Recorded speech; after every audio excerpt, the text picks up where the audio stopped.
Good afternoon. Thank you very much for having me. I think the first thing to say, so I'm Joe Lane from Citizens Advice. The first thing to say is this is just an unbelievably hard problem. So I'm not going to have the answer to income smoothing. And I think the sort of a good indication of that is just a little sort of hands up. How many people sort of in the last 12 months have got to the end of a month and thought, shit, I can't really afford my lunch, I'm struggling now. How many people just in this room have done that? So I think everyone has been in that situation, whether it was in the last 12 months, certainly in their lifetime. And I think the economic theory tells us that doesn't happen, that we smooth our income and that we can predict somehow, at least on aggregate, what the changes that would affect us, whether that's in our income or an expenditure. Everybody knows that is rubbish. Everybody's been in that situation where they've spent a bit too much at the start of the month, or they've gone on holiday and they've not really worked out how they're going to make their debt repayments. And that basically is what sort of income smoothing is about. How do we either prevent that, and how do we help people cope with that and manage that better? So Citizens Advice is a general advice charity. We help sort of just under 3 million people face to face and on the phone each year, and it's sort of my job to look at all of those people we help and say what's going on with them. So that's both looking at the data, what's the problems we're helping them with and why they're here, and then doing some research around that issue. So this quote, which is sort of looks like it's made up, but I promise you it isn't, is from an interview we did. We did a round of interviews with people who were struggling, who were in this situation, and this was just a very sort of pithy way of putting what this felt like, which, and I think gets to the heart of this income smoothing, which is there are real two things to understand. One is that sort of volatility element of it, that people's income is going up and down. And then there's a second part of that, which is the sort of financial security element of it. And it's if you've got both of those things not in your favour. So if you both have a volatile income or volatile expenditure and you don't have financial security, so you don't have savings, that might be social in a sort of broad context security, you don't have friends and family you can call on, then that's very likely to cause financial difficulties. So why are Citizens Advice so interested in this? So I think the big thing, and this echoes what Matt said about people getting debt advice, the big reason people come for debt advice is something has changed in their lives. I've called it a life event. It's not really a life event. It's sort of just a change in circumstances. So 4 in 5 of all of Citizens Advice's clients, so that's not just debt clients, have been through a change in circumstances in the last 12 months. So that's ill health, it's a lost job, a change in relationship status. When we just look at debt clients, that's 9 in 10. And I think when we think about it, that isn't very surprising. I think for when you think about the individual person, things like ill health are, come as a shock.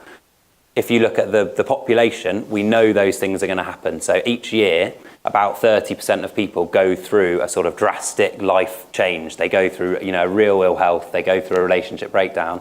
As a sort of society, a debt advice sector, financial sector, we know that's going to happen.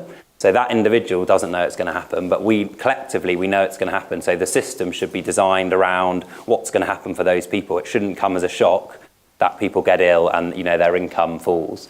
So it's very common. And then I think the second thing, which is what the chart shows, is when that happens, it affects. So it affects people's income. So that's just comparing the population. So people who said my income has changed this year from one month to the next. And then it's looking at who said that for people. So this is year on year. So my income is lower than it was a year earlier, and compared with people who sort of have been through that relationship change, who've been through sort of who've had a child or a first child, or who've taken on additional caring responsibilities. That shouldn't come as a shock to us. I think the second thing to think about is outside of that life event element, this is best thought of just as volatility rather than sort of things going badly for people. And that broadens us out of, this isn't just about Citizens Advice's clients, this is about sort of improving people's welfare across the board. And that volatility is both sort of positive and negative. And actually sort of that's relatively even. So this is from a self-reported survey, this finding, which just asked people, how much does your income change? And about 13% of people told us their income changes from month to month, either a lot or a bit each month, from one month to the next. sort of luckily, I guess, the people who reported, who said felt they had the biggest changes, also had the biggest changes in their income. So those dots are sort of what they reported from one month to the next. And this is, very, very sizable amounts of money that a significant proportion of the population are saying, yeah, from one month to the next last year, my income changed by 500, 400, 300 pounds. And do we have both the debt advice process, but also just are our general financial service products set up for people going through those changes? And I think sort of what that looks like, I don't know if anyone had a chance to look at our stall, but I've got a sort of a sketch out of an interview we did with one client called Linda. And this is just sort of, it always feels sort of a little bit trite to boil it down to one example, because you could do this tens of thousands of times.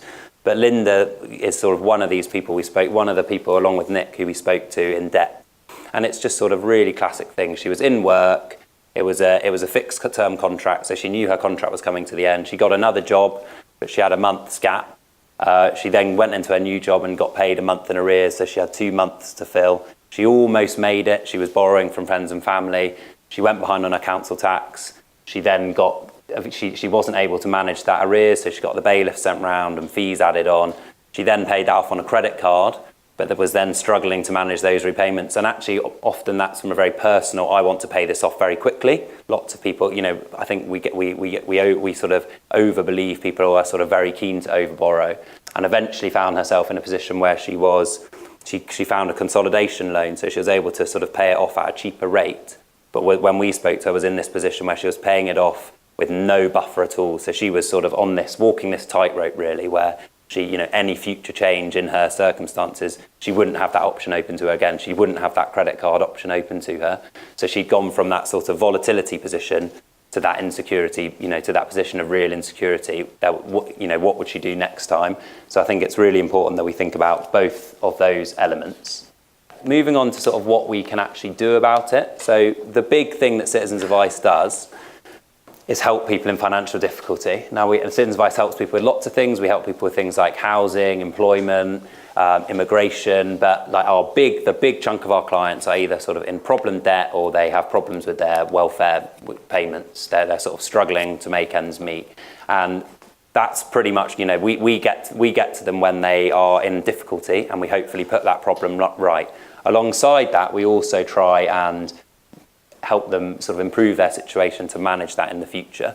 So as well as giving debt advice to about 350,000 people on the phone and face-to-face, we give financial capability help to about 45,000 people. And that's one of our current ways of improving people's financial security. So it's not giving them savings. It's not sort of helping them into jobs which are less sort of volatile and change their income. It's not really sort of giving them like tools other than their own personal management that help them manage that volatility. But hopefully for those 45,000 people and the sort of 50% of, I think that's all clients, not that 45%, who say, yeah, I'm better off now. I think I'll be able to manage better.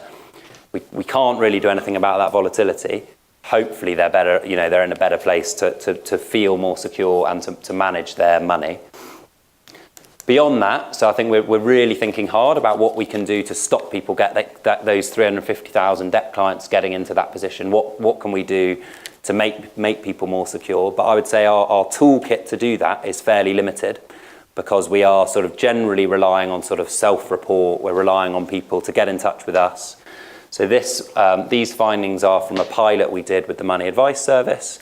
So we said, what can we do if we can target people at those key life moments? So going through changes in their lives and say, at the point in your life, ill health, the relationship breakdown, having a first child, lots of people get into financial difficulty. Can we give you the skills that you'll need personally in that situation? So we're not saying you're rubbish. Here, I know loads. Here's a handout. We're saying this is a difficult situation. What might you individually struggle with? Can we tailor something for your needs? So I think that all we need at this stage is sort of what the lines show, which is that when people went through that process, people felt that they were much more comfortable. They were much more able to manage their money and get through that process. And that's a way to help people manage that volatility. It's to say, let's not wait for you to get into difficulty. Let's look at what's changing in your life and target you to give you that help. And that's people saying they're sort of better off at staying informed about their finances, working out what's going to change in the future, about planning ahead. But it's still fairly limited. So I think the reason Citizens Advice is here is, what can we do through open banking to build on this? What can we do to learn more about people's, to sort of predict where their financial situation is going to go? What can we do more to help advisors and other advice providers intervene early? And I think this is really crucial, because I think this particular challenge in particular isn't going anywhere. So I don't know if people have seen this. This is a chart from a recent piece of work by the Resolution Foundation, who analysed transaction data provided by Lloyds. So this was looking at a big sample of Lloyds customers and whether what was happening to their income. So this is people with sort of regular income. And I don't think there's anyone from Resolution Foundation in the room, but say it was around 3 in 4 people had a significant month-to-month change in their income. And that was including people in full-time work from one month to the next. And that was sort of changes of sort of 15% overall, but big drops in a quarter of their income and similar rises. And I think anyone, just sort of a sniff test of your own finances, says, if that happened to me, I'm not that sure, I would have an uncomfortable month. So I think that what we need to think about the issue of income smoothing, I think, is sort of two big things really. One is, in some ways, this is really good news that this is the issue we're dealing with. So I think that's for 2 reasons. One is because this isn't just sort of real extreme poverty. You're not dealing with, the big problem here isn't just people who are sort of completely insolvent and don't have enough to live on. The thing is, they've got enough money, but can we make them use that money in the way that helps them get by? I think the second thing is, it's so common. So both sort of politically, but also for providers, this is a massive group of people who are both sort of profitable and should be supportive of these things. So this isn't when, this is what most people go through. So there should be a real sort of, whether it's politicians, whether it's regulators, whether it's financial service providers, this is a sort of majoritarian common experience that we're trying to help people through. And then I think the other thing to be aware of is, there is a bad news story here, which is in some ways, we're making this worse for people. So things like sort of putting extra risk onto people, things like the way sort of pensions are changing, whether it's the labour market. So it's thinking about if other changes are making people more insecure, where can sort of policy or financial services react to help people manage and prevent that? And I think sort of if that was boiled down into 2 research questions, I think sort of what Citizens Advice would be really interested in is, how can we sort of reduce the number of people who have to go without at some point in their month or in their year. So lots of people will go through a phase where over a year they're probably fine, but they at some point they dip into I'm going without, whether it's heating, whether it's not doing a proper food shop. And income smoothing can hopefully prevent people getting into that situation. And I think when we're thinking about that, we should think about both of those sides of that problem. So can we do things to make people's situation less volatile? Can we genuinely make their income smoother? Can we sort of help them prepare for unexpected expenditure? And then I think it's about that security side. So what can we do to make sure they can borrow as cheaply as possible? What can we do to make sure they've got access to savings, and sort of address those 2 problems? And I think Citizens Advice is our job here is to say, this is the reason our clients come to us. We want to work with people to build the things which stop them needing to.